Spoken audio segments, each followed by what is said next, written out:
Okay, I haven't seen this yet, so this will be the first time. Let's go.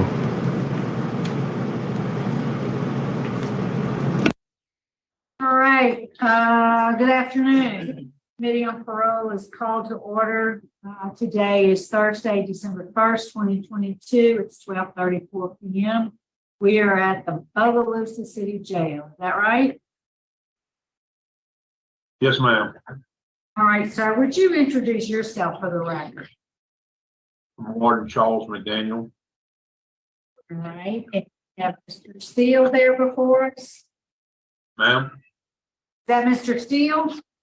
Yes, ma'am. All right, sir, would you introduce yourself? Tell us your name, your DOC number.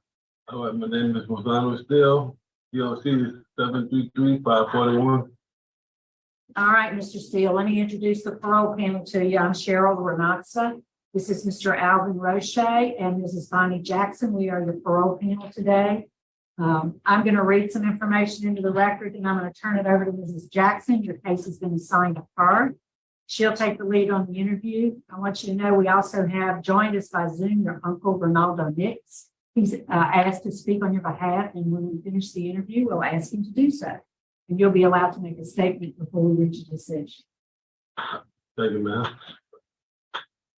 Mr. Steele, you're classified as a second felony offender. You're currently served a 6-year sentence for illegal possession of stolen things and forgery. You have a parole eligibility date, which was August 14th, 2020. Your good time date is February 1st, 2025. Is that information correct? Yes, ma'am. Would you answer Jackson's question? Good afternoon, Mr. Steele. How are you doing? I'm doing all right. Good. How old are you? 32. And you are serving a 6-year sentence? Yes, ma'am. How much time have you served on that sentence? Almost 4 years. And when will it be 4 years? I think February.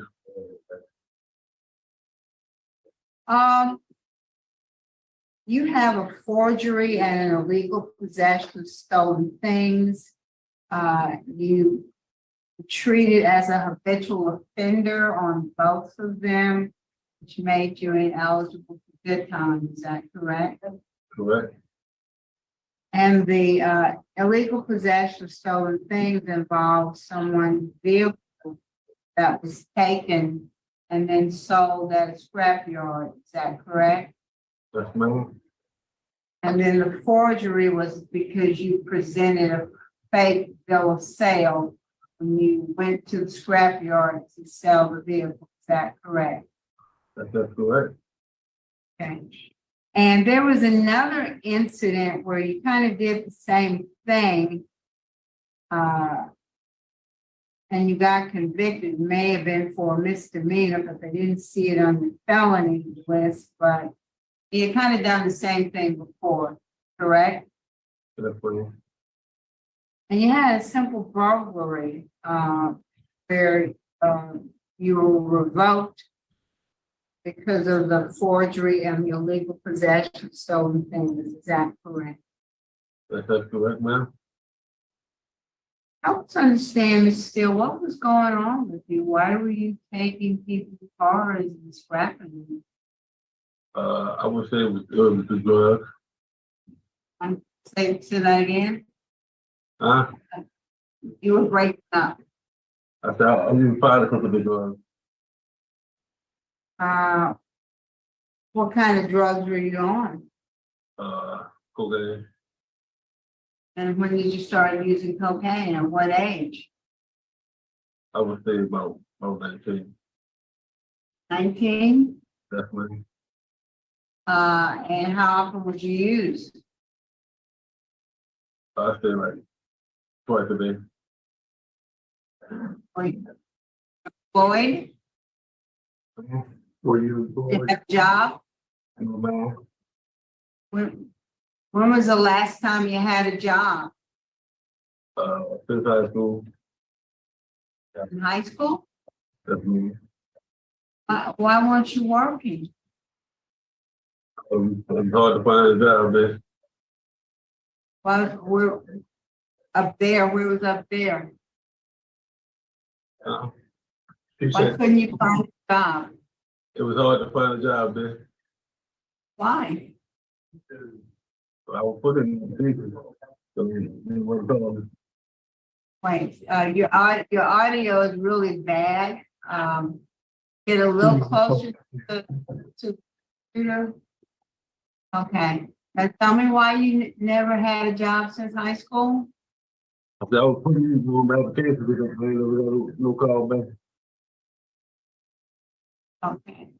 You've been doing bad things and you never got called back? Yes, ma'am. You graduated from high school? Yeah, 2009. You actually graduated? That's me.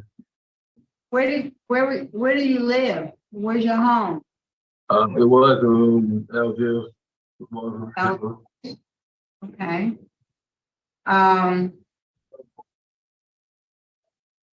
So who were you living My grandmother. and how were you supporting yourself? Your grandmother was supporting you? Yes, ma'am. Do you have, when you were in high school, were you in regular high school classes? Yeah. Okay. Yeah. So why did you try to help your grandmother? I was pretty strong. What? I said I was strong too. Can you tell me what he just said? I said I was trying to. How are you Can you trying repeat to? the question? We couldn't hear. I said, why weren't you helping your grandmother when you were living with your grandmother? I was trying to. He said he was trying to. Not if you didn't have a job and she's supporting you, that wasn't trying to help her. Yes, I know. How do you think the people felt when they walked out of their house and found out that their vehicle was missing? I'm pretty sure it made them feel really bad. Now, you know, some people on their vehicle, they only have liability insurance because they can't afford full coverage. And so when somebody steals and scraps their vehicle, they don't have any insurance to get another vehicle.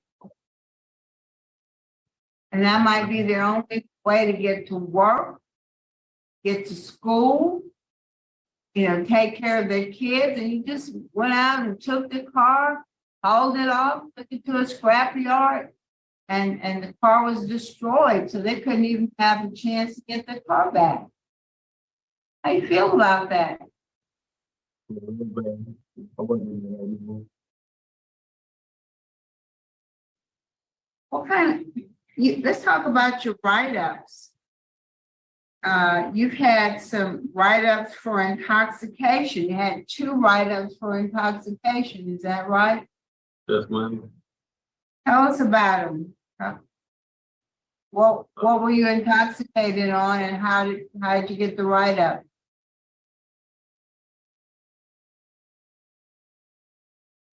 First one, I think they were doing the shakedown, and I wasn't up when they were doing the shakedown. So they said I was intoxicated. Right.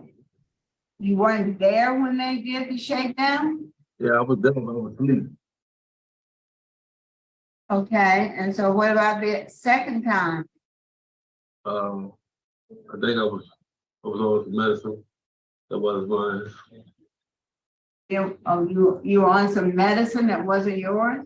Yes, ma'am. What kind of medicine was it? Mm-hmm. You had 3 write-ups for contraband. Yeah. What was the contraband? It was going to tobacco. It was what? Tobacco. Tobacco. All 3 times? Yes, ma'am. Okay.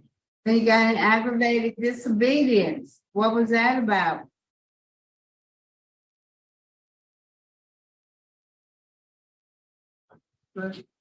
name? Music.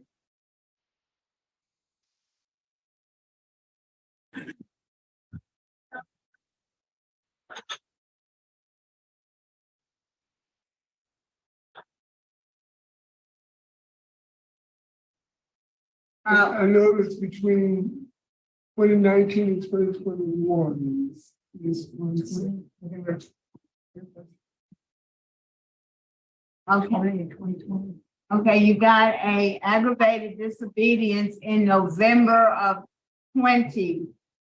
Remember that? And you got 2 days of extra duty. Remember that? Yeah, I remember that. What was that about? I guess because I ain't had around my rack, it wasn't clean. But they gave me 2 days extra duty. Okay. It looks like you haven't had a chance to take many programs, is that right? I was just living in balance before I left on RCC. You started living in balance, but you didn't complete it. No, man. I see you took partners in parenting. Do you have any children? Yeah. How many? 2. How old are your children? My little girl, she's about 11, and my son, he's 5. Okay. Do they have the same mother? No, ma'am. Do you have any contact with those children? No, not at the time. All right, let me talk to the correctional officer in the room.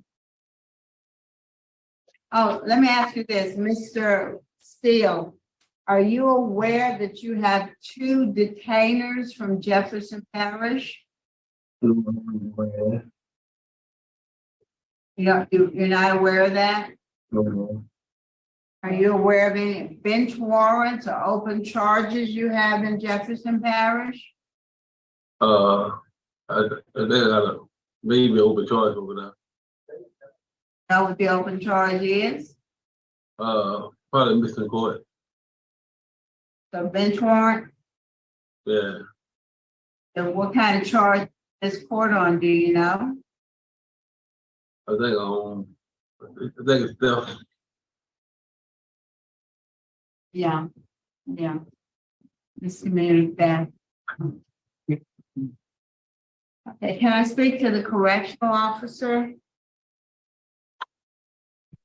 Anything you could tell us about Mr. Steele?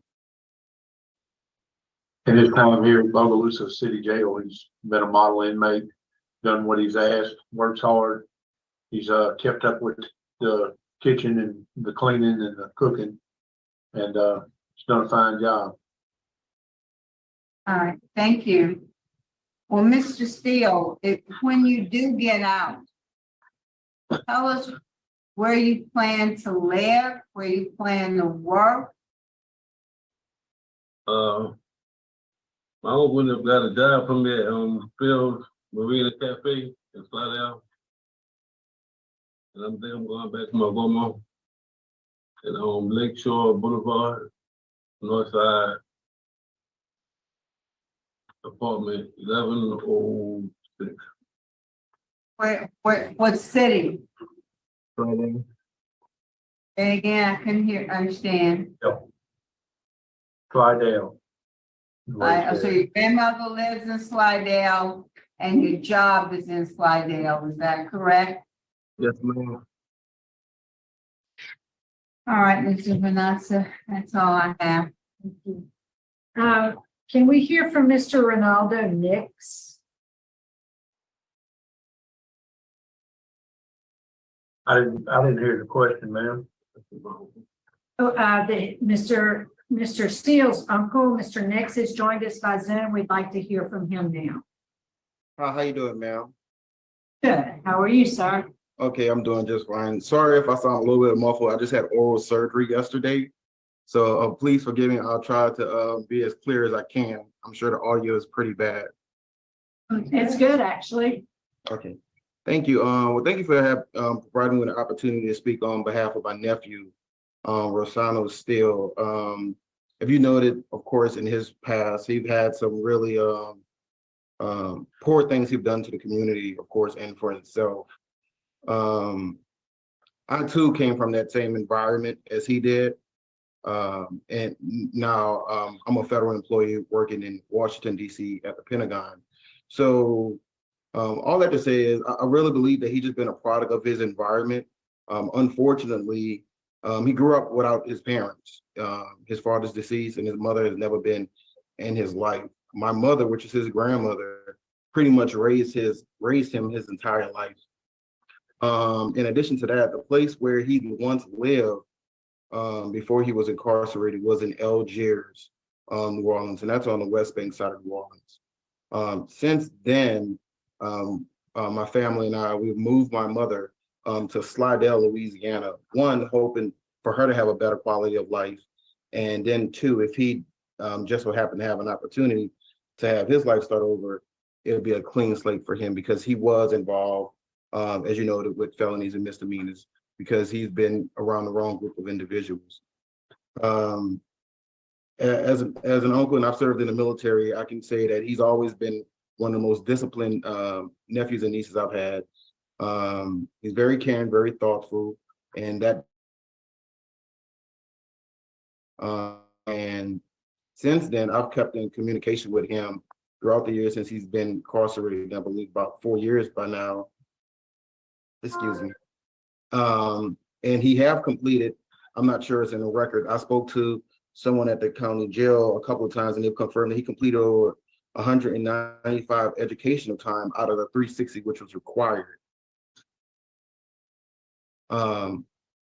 So, we do have an opportunity for him if he have the opportunity to get out and maybe start a new life, if that chance permit. There's opportunities that once he just said at Marina Grill, and then there's another opportunity that one of my close friends, that's the manager with Walgreens operations, said that there, if possible, and he can pass a background, that they will provide him an opportunity. But of course, these things that he have done to the community, and I've once lived in New Orleans and I've had my vehicle stolen, and I know how that can affect any community and the person, because like you said, Judge Jackson, how do you feel? You have to pay for that if the body does not have full coverage. So those type of things and the accountability, I would say, now I believe that he is safe to the community, but there are some things that he would need to do to possibly to get your permission and vote and confidence, thinking that he would be better as a citizen to the community. One of the things would be great is he won't be returning to the same area in which he was involved in with those individuals. It's hard to say that what a person won't do, but I believe that as the warrant, the major there said, he's been fine, he works hard, but he do need some type of structure and guidance. And he just never had that. But now that we do have some folks that are in that area that could provide some mentorship for him, then maybe, and that would afford him an opportunity. It's just unfortunately, those things that he committed, and he seems, in my belief, that he's done a good job as far as trying to get back on track. It's one of those things that, I just want to say he was a product of the environment, and he have to be held accountable, of course. But I think that, in my personal belief, that he would, be a model citizen, hopefully, with the proper tools and resources, if given an opportunity, ma'am. That's all I have to say. Sorry. All right. Thank you, Mr. Nix. We appreciate your input. Mr. Steele, is there something you'd like to say to us before we vote? No, ma'am.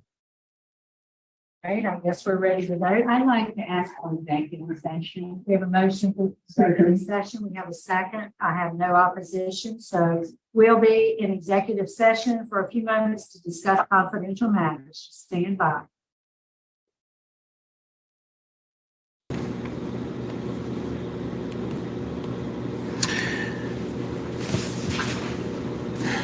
Man, this is like, I told you. I told you.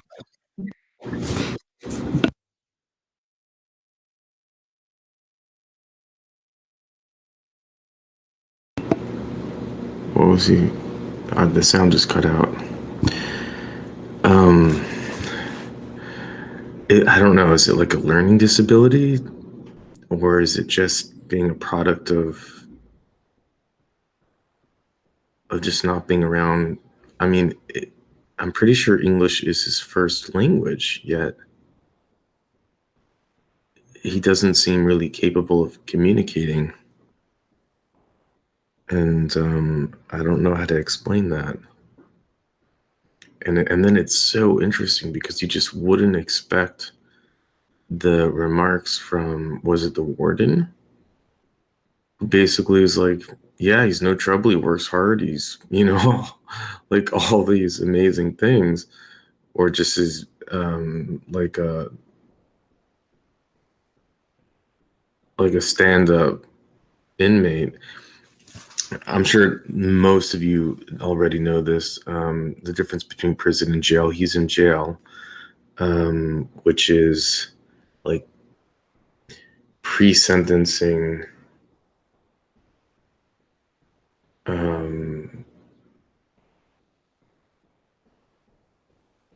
Well, is it just pre-sentencing? I mean, I guess he could be convicted, but just not get enough time for to go to actual prison. But prison is what you want to avoid. Jail is more like the middle area, and that's where he is now. So it doesn't seem he's getting sentenced to prison. He can get paroled out. Maybe someone can give me the actual. I am confused on that point now. I know typically jail is where you go until you have your court date. Then you have your hearing, and then you get convicted. And if you're found guilty, you then are sent to prison. If you were to serve a longer sentence. And maybe in this case, he would just get paroled until he has his official hearing. It's not clear to me, but he was. It's just, if you let someone out like this,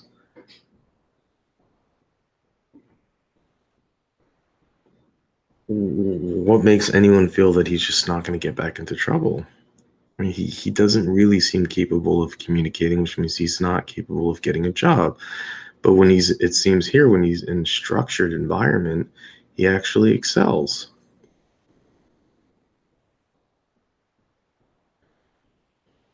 How do you solve this kind of problem? And that's probably all he needed in his life, was someone to believe in him, someone to give him structure, and he would have done fine. But it's hard when you lack the ability to communicate.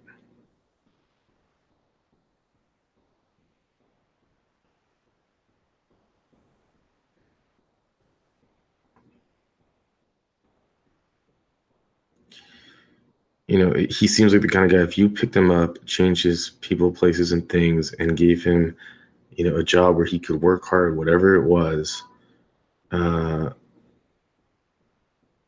that he would probably do well. I mean, he's proven that in jail. I mean, it's so easy for me to say, right? You don't really know, but it just seems that way.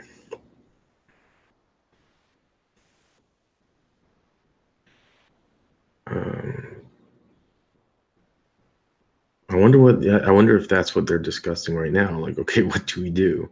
What do we do with someone who excels in a jail environment, but who clearly is lacking the tools to succeed outside of a jail environment?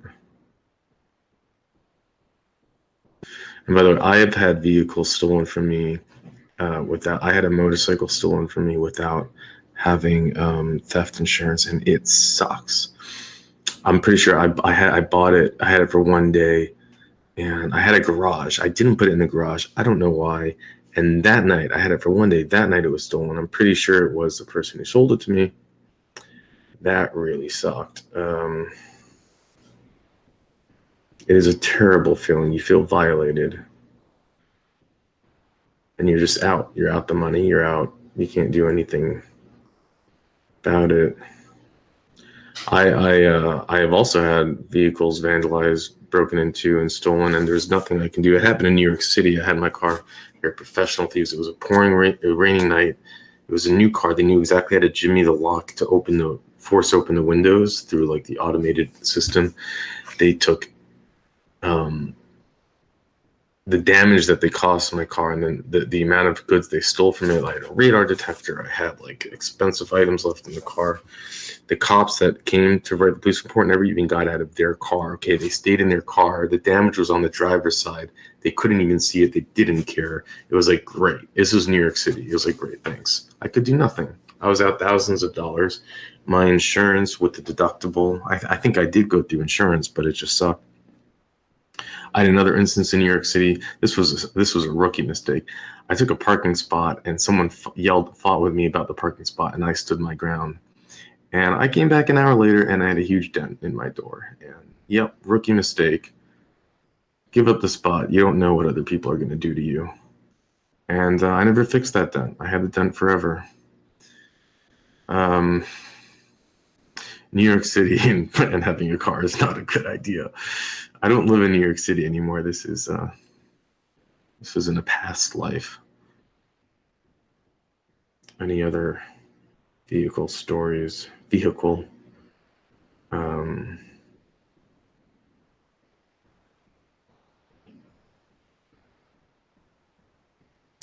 been in a bunch of accidents. I've been in 2 motorcycle accidents that I easily should not be here. One was a head-on collision with another car. Car pulled right in front of me. I totaled the car. I hit them so hard. It's a Toyota Corolla, a small car, and then another one on the Tappan Zee Bridge. Someone cut me off, and I took a fall on the Tappan Zee Bridge, which is, if you can imagine what that's like. I mean, so many scenarios where you don't make it out of there. And both of them, I was okay. I broke a thumb, which is all messed up still, but not so bad, actually. And the head-on collision, I didn't break anything. I flew over the car and landed on my butt, ripped my jeans open, but no road rash. No, I was sore for like a week. I couldn't move. I didn't sue or anything. I could have, but actually, the woman came out of the car. She was like a middle-aged woman at the time. I was in my early 20s, and I yelled at her. I was so mad, and I felt so bad for it. I actually called her up the next day and apologized for yelling at her, and then I left her a message, and then she called me back and left me a message, kind of in tears, just saying how grateful she was that I was okay, and that she couldn't even believe that I apologized. It was a nice, I guess, human interaction. She made a mistake. I was okay. I didn't want to sue, even though it would have been settled instantly. It would have been a nice windfall for me. Her insurance paid for for my bike. And that was it. I was just grateful, I guess, to be okay.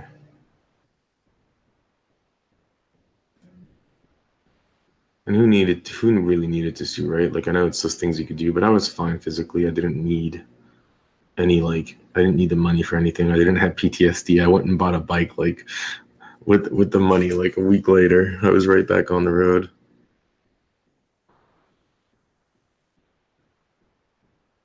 Yeah, I wonder if they're doing research. Like, this is a really long executive session. Like, often they could just be a few minutes. This feels like we're going on some time now.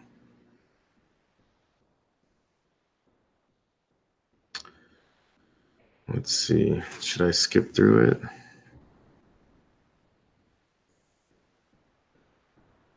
Yeah, let's skip through it. Okay. All right, Mr. Steele, we are back in regular session. It's 1:05 p.m. and I think that we are ready to vote. Mrs. Jackson will be voting first. Yes. Can you hear us? Can't hear you. Let's see.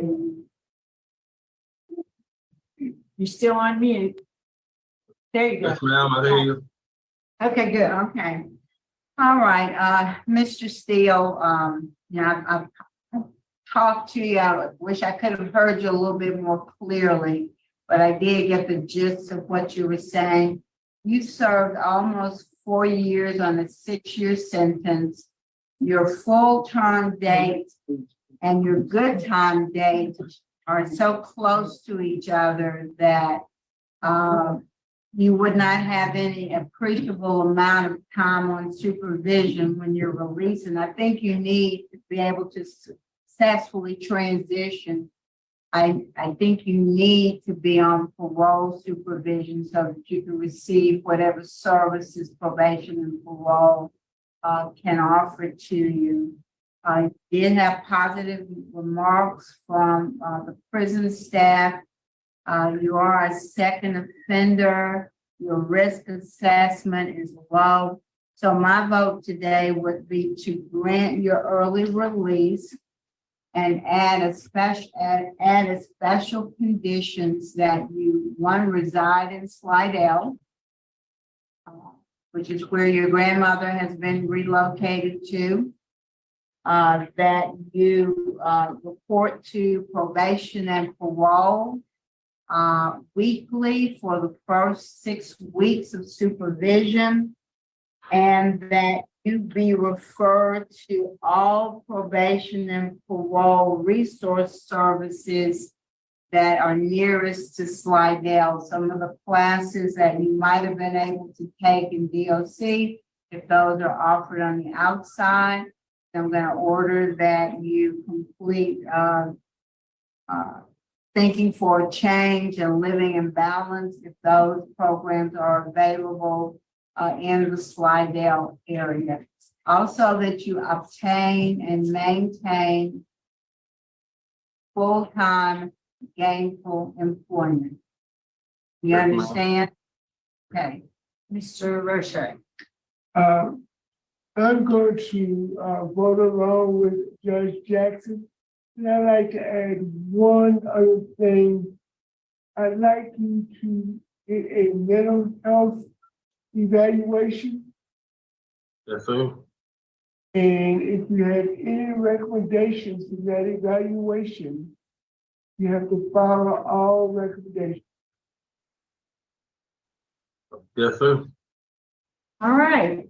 Mr. Steele, my vote is the same. Thank you, You ma'am. understand those conditions? Yes, I do.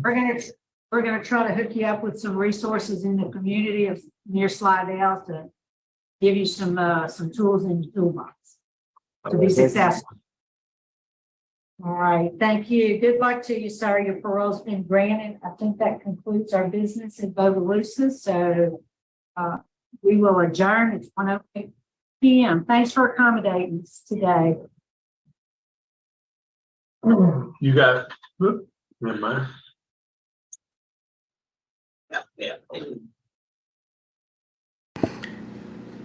I couldn't tell if he was about to cry or if he was about to smile, but it looked to me like he was struggling to keep a poker face, which I'm guessing is something that you get good at doing when you're in jail and prison. Which I'm still confused about. Is he in prison? Is he in jail? It seems like so he completed 4 of 6 year sentence, but let's not get lost on that. So it seems like the right move, right? They realize, okay, if we don't give him parole, then he's just going to get out and he's going to have no requirements, no structure. Let's give him the best chance of getting out. So let's grant it to him and then set these things up. Now let's just see, it's so often people who just don't have the ability to get through the difficult, right? Like parole officers, from what I see, it's not a simple thing to just work with them. Like you have to sometimes hound them. You have to call them 20 times. You have to show up to their office. Then it's like she needs gainful employment, but All right, good afternoon. where is, how is that a requirement? How does he find employment and stay there, right? Like without really hand holding. Like you need someone like him needs like the parole project involved. Like he seems to me like the perfect use case for an organization like the parole project.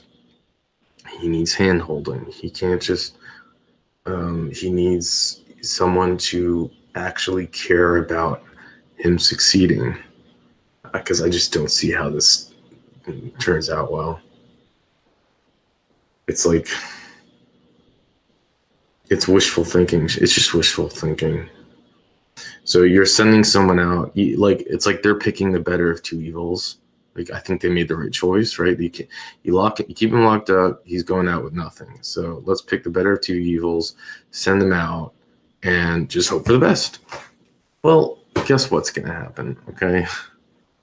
And not because he's a bad guy. It's just he doesn't have the tools. He doesn't have the people looking out for him. He doesn't have the hand holding.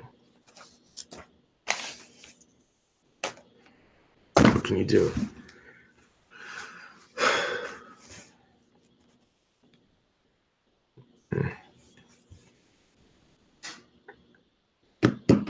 What can you do, right? I just love to hear your thoughts on this.